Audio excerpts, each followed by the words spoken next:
A gente sabe que a xenofobia contra brasileiros lá fora está crescendo, mas o que exatamente está por trás dessa hostilidade toda?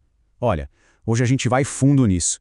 Vamos olhar além dos números para entender o impacto na vida das pessoas, as causas mais profundas e, no fim das contas, o que essa experiência revela sobre um desafio que é de todos nós. Para a gente entender de verdade o que está acontecendo, o primeiro passo é ouvir.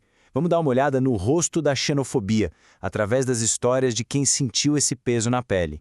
Essa frase, "volta para sua terra", é uma das coisas mais comuns e agressivas que brasileiros ouvem, principalmente em lugares como Portugal. É um jeito direto e hostil de dizer: você não é daqui, você não pertence a este lugar. É uma barreira que se levanta na hora. E essa foi a reação de surpresa do Danilo Ventinsink, que é um professor brasileiro lá no Reino Unido. Mesmo sabendo de todo aquele clima anti-imigração depois do Brexit, ele ficou em choque. Nunca imaginou que seria alvo só por estar falando espanhol na rua com a esposa. É um baque, né? Mas sabe, a xenofobia nem sempre vem aos gritos. Às vezes ela é mais sutil. Uma estudante brasileira na Alemanha ouviu que um serviço básico, no banco, não era para ela. É o que chamam de microagressão, uma exclusão no dia a dia que vai minando a pessoa aos poucos.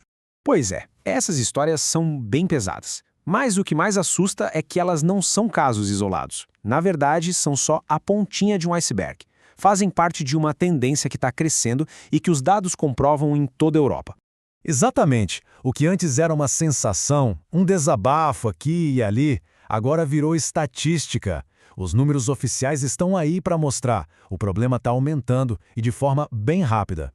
Vamos pegar o caso de Portugal, que tem a maior comunidade de brasileiros na Europa.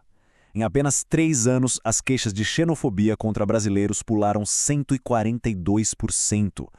Isso não é só um número, gente. É um sinal de alerta gigante. E se você achou o número de Portugal alto, se segura. Olha a Alemanha. O crescimento de denúncias oficiais de racismo e xenofobia foi de 813%. Saltou de umas 1.600 para mais de 15.000 em 4 anos. É um crescimento explosivo. Ok, os números não deixam dúvida, mas a grande pergunta é por quê? O que está alimentando esse crescimento do ódio? Bora investigar um pouco as raízes desse problema. Então, as pesquisas mostram uma coisa que no fundo a gente já sabe.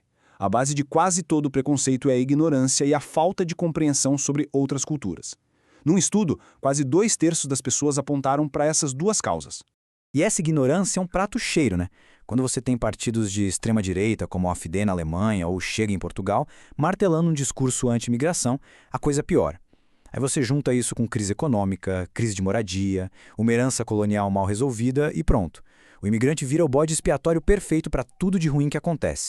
E essa hostilidade toda não aparece de um jeito só. Ela se manifesta de várias formas, sabe? Desde uma agressão verbal na rua até umas barreiras mais silenciosas, no sistema mesmo, que são bem difíceis de derrubar. E um ponto que pega muito e é bem persistente é a hipersexualização da mulher brasileira. Uma análise da mídia lá na Europa mostrou como palavras que parecem elogios, tipo sexy, bonita, são usadas tantas vezes que acabam criando um estereótipo que reduz a mulher a um objeto. Olha essa citação, tirada de uma análise da mídia francesa. É exatamente isso. Ela mostra como essa imagem é construída. Reduz a identidade de milhões de mulheres a uma única característica, como se todas fossem iguais e servissem a um único propósito.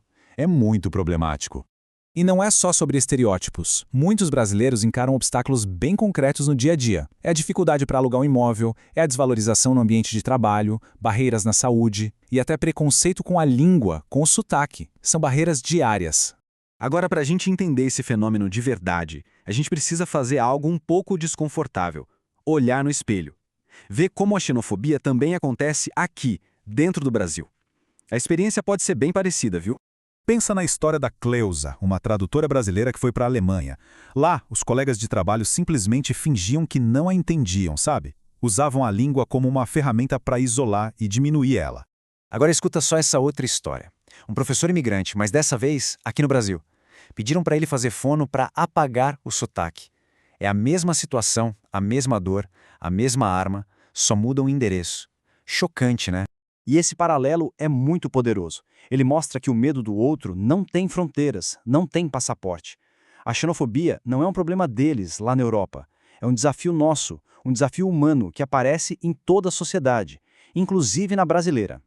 Diante de tudo isso, a pergunta é: o que fazer? Bom, para um número cada vez maior de brasileiros, a resposta tem sido fazer as malas e voltar. E olha, isso não é visto como um fracasso, muito pelo contrário. É uma escolha estratégica, uma busca por mais qualidade de vida e estabilidade, longe dessa hostilidade. E isso tudo deixa a gente com uma reflexão final. Se a raiz do problema é o medo do que a gente não conhece, do que é diferente, então a solução tem que passar obrigatoriamente pela construção de pontes e não de muros. A questão que fica no ar é como a gente pode, no nosso dia a dia, cultivar mais empatia e entendimento.